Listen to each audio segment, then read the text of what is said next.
Yeah, this sound like L's. On the side where the real Jews reside, we gon' pull up.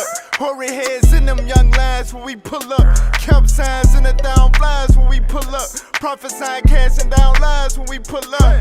In the midst of tribulation, we gon' look up. Black Messiah crank the sky, whole world shook up. We ain't need trippin' cause we know we getting took up. If you don't wanna burn, come and learn, you can pull up. Drop the ad and we invade. Pull up everywhere like we calisthenic crazy.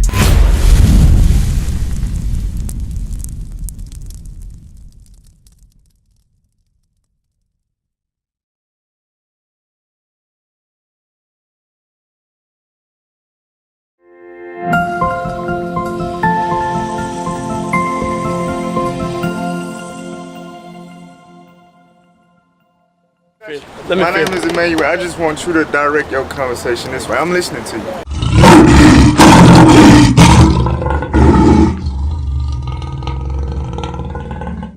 My name is Emmanuel. My pleasure.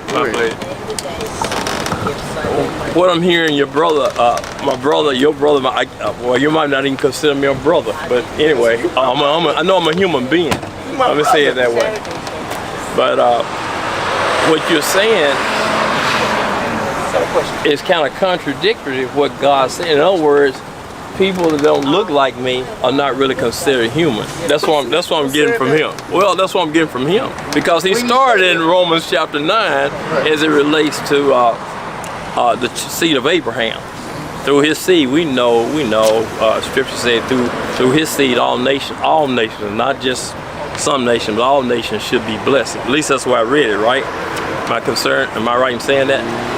So what you all are telling me that everyone I'm thinking is human is really not human. Is that what I'm saying? Is that what you're saying? Well, this is the thing. I got you, Gilbert. So this is the thing, right?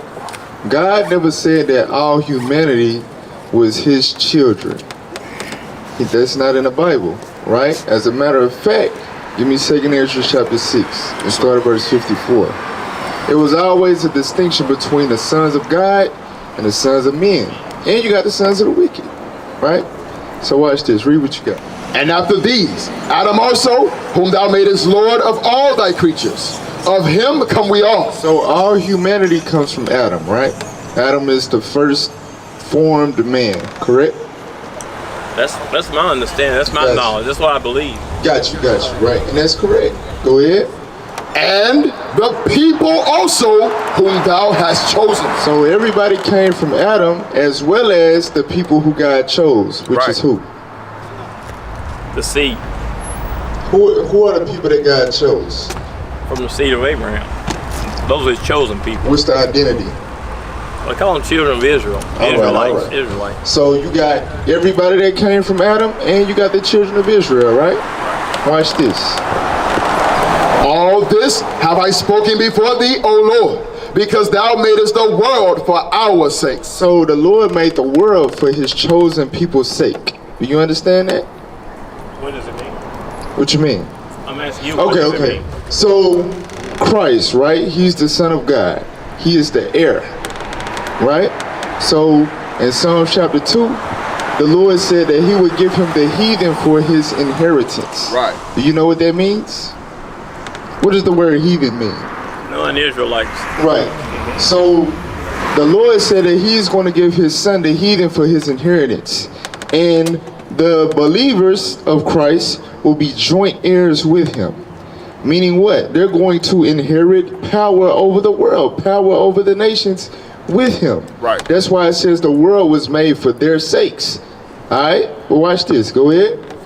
As for the other people outside of his chosen, go ahead. Which also come of Adam. They also come of Adam. They are human. Go ahead. Thou hast said that they are nothing. God said that they are nothing. You read that in Isaiah chapter 40 verses 15 through 18. God said that they are nothing. Go ahead. But be like unto spittle, and has likened the abundance of them unto a drop that falleth from a vessel. So what did God compare the rest of humanity to? No, he said they are likened unto what? Read it again. Liken them unto what? As for the other people which also come of Adam, thou hast said that they are nothing. but be like unto spittle, and has likened the abundance of them unto a drop that falleth from a vessel. So he compared them to spit and like a drop of water that fall from a bucket of water. Do you care about that drop of water? Not necessarily. Just like look at that bottle over here, right? You got what you call condensation. So you will have literally a drop just through nature just fall down the side of the bottle. You're not worried about that drop that fall down the side of the bottle. You're worried about the abundance of water in the bottle. God said these other nations outside of his chosen, they are like that drop that you don't even think about. You understand? They are likened unto spittle. Do you cherish your spit when you spit? You be like, let me make sure I spit in a goodly place, because spit is so powerful and important. You will spit anywhere, deep, outside of on somebody's face. So God compares all the other nations unto spittle. Let me put it like this, right? Get Leviticus chapter 25, start at verse 44. Yes, sir. What happened during the time of Moses? His birth, Egyptian princess discovered him in the Nile. He was raised in the house of Pharaoh by divine providence as a deliverer. Right. Who did he deliver? The children of Israel. How, in what manner did he deliver them? By the hand of God. By the hand of God. What did the hand of God do to deliver them? He did a lot, man. I mean, he did a lot of what? Well, first and foremost, what he did, I think he showed mercy toward the Egyptians by showing them signs and power. Okay. Showing his power. Okay. And him being a merciful God, the final one, which we all know, was death, of the firstborn. So they decided after that point to get these Israelites out of here. Okay. And then they chased after him, and God drowned them in the Red Sea. That's the story. Right? That's the story. Okay. All right. So now after that, after deliverance from the Egyptians who God was killing, right? Where were they at? Like some of us, man. They was in the wilderness. They was in the wilderness, right? And who did they have with them? Well, first and foremost, they had Jesus. They had the Son of God. He was actually guiding them through. What humans did they have with them? The children of Israel. They also had slaves with them too. Some of the they had the mixed multitude. All right. So watch this. Leviticus 25 verse 44. Leviticus chapter 25 and verse 44. Both thy bondmen and thy bondmaids, which thou shalt have, shall be of the heathen that are round about you. Right. So your bondmen, meaning your servants, and your female servants shall be of the heathen that are round about you. You understand? So these other nations here in Leviticus was meant to be servants to the children of Israel. Go ahead. Of them shall ye buy bondmen and bondmaids. Moreover, of the children of the strangers that do sojourn among you, of them shall ye buy, and of their families that are with you, which they begat in your land, and they shall be your possession. They shall be your possession. Meaning what? They shall belong to you. Right? Go ahead. And ye shall take them as an inheritance for your children after you, to inherit them for a possession. They shall be your bondmen forever. They shall be what? They shall be your bondmen forever. So the nation shall be your bondmen forever. Right? Go ahead. But over your brethren, the children of Israel, ye shall not rule one over another with rigor. So you see right here, God made a distinction between your people, the chosen, and the rest of humanity. Right. Those other people are meant to serve you. Your brother, you cannot rule over him in that manner. You understand? So that was the distinction under the old covenant, right? Now, go to Psalm chapter 2. Psalm chapter 2 and verse 7. Start at 6. The book of Psalms chapter 2 and verse 6. Yet have I set my king upon my holy hill of Zion. I will declare the decree. The Lord hath said unto me, thou art my son. this day have I begotten thee. So they're speaking of Christ, right? So hold that real quick. Get Ecclesiastes 10 verse 7. What happened to the Israelites after the wilderness? They received the promise of God in life. Did they really? What do you mean, did they really? They were allowed to go into the land of Canaan. The land, God had promised. right? But did they receive the full promise of Abraham? What was the full promise of Abraham? That they would possess the gate of their enemies. You understand? That they would be fruitful throughout all of the earth. They didn't have access to the full promise of Abraham.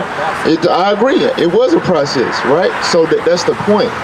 They did not obtain the promise. You read that in Hebrews. They did not fully obtain it because of the lack of faith, right? The unbelief, correct? Ain't that what Hebrews tell us? Or do we got to get it? Not all of it. Not all of Hebrews. What Hebrews chapter 3. Hebrews chapter 3. Okay. So you with me now, right? So they did not fully obtain a promise. What ended up happening to them? When you read Judges. You're talking about after Joshua died. Oh, okay. After Joshua died. Man, a lot of stuff. You know, they went back. They did a lot of stuff. They started having oppressors. They started going into captivity. The Moabites, the Philistines, right? And then what? After David and Solomon. But why did that happen? Because of what? You tell me. Why did that happen? I ask you why did all those things happen to them? I want to hear your take. Why did that happen to them? Because that's really what I'm getting at. Really disobedience. That was disobedient. That exactly. Love for Yahweh. Exactly, right? Okay. So what's your take? That's my take. Oh, okay. So look, read Ecclesiastes 10 and 7. Ecclesiastes chapter 10 and verse 7. So we just read in Leviticus 25 that the heathen was supposed to be the Israelite servants, correct? All right, read. I have seen servants upon horses. So Solomon said, I have seen servants upon horses. Go ahead. And princes walking as servants upon the earth. The word Israel mean a prince that has power with God. So he said he sees the people that were meant to be servants walking on horses, while the princes who were meant to have power over them are walking alongside the men on horses and chains. Who were these people? Who are the servants on horses? Right. You tell me. You tell me, Gilbert. Who the servants is, Gilbert? I just asked you a question, man. You don't do me like Somebody that. pull up the Theodore Roosevelt when he had the Indian on one side and the Negro on the other side. Bring it out. On a horse. Quickly. Alright? Oh, boy. So now read Revelation 2 verse 26. What scripture I take it with? What scripture you want me to Revelation 2:26. Revelation chapter 2 verse 26. And he that overcometh and keepeth my works unto the end, to him will I give power over the nations. Will I do what? Give power over the nations. So Gilbert, who are the nations that the believers in Christ gonna have power over? You just said Who? the believers. What else could it be? No, who they gonna have power over? He said he's gonna give them power over the nations. You tell me. Gilbert, all right, you said all humanity is all God's children, right? But Christ is telling a certain people that they gonna have power over humanity. That's right. So who are the nations that they gonna have power over? The nations that he created to be servants in the first place, Gilbert. That's right. What is a nation?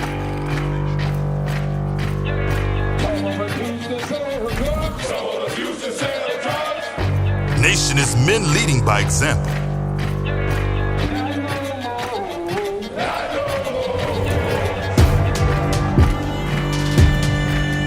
Nation is family.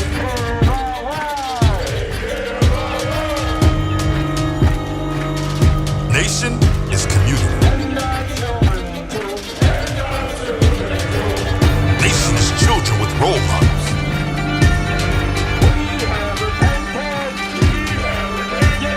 Nation is you